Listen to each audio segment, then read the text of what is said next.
As China launches its new 500 rule, and if you don't know what that is, we'll have the link in the description below for you.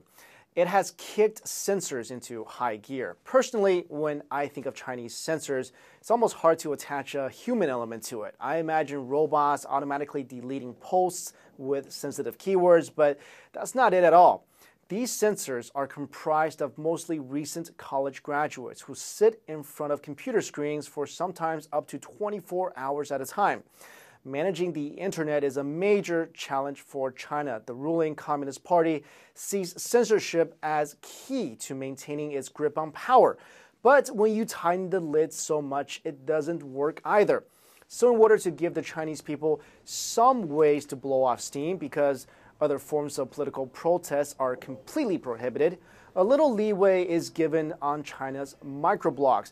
When I say a little leeway, it's more like a little speck of leeway, a grain of rice size of a leeway, especially now when measures unveiled on Monday threaten jail time for spreading online rumors.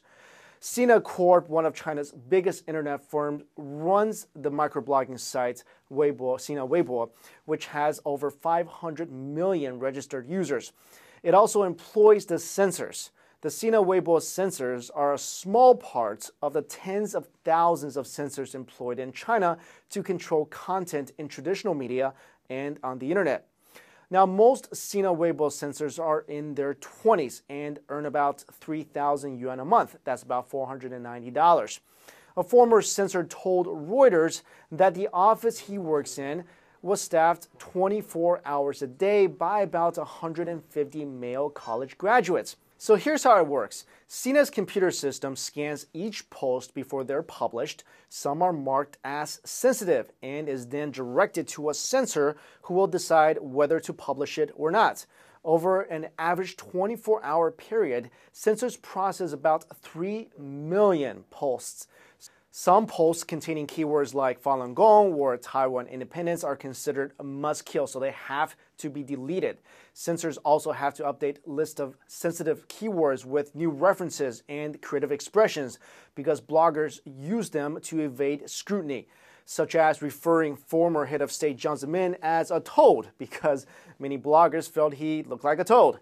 There are also tricks to mislead posters, such as making a comment visible to the poster, him or herself, but not to anybody else, giving the poster the impression that the post went through. Censors can also punish users by temporarily blocking their ability to make comments or shutting down their accounts. When interviewed, the censors say that the pay is really low and the work is really strenuous. On an average day, they work about 12 hours, and they must sift through over 3,000 posts an hour. The busiest times, of course, are sensitive anniversaries such as the Tiananmen Square massacre. A censor, when interviewed, said that during those times, his office had 100 people working there, working 24-hour shifts straight.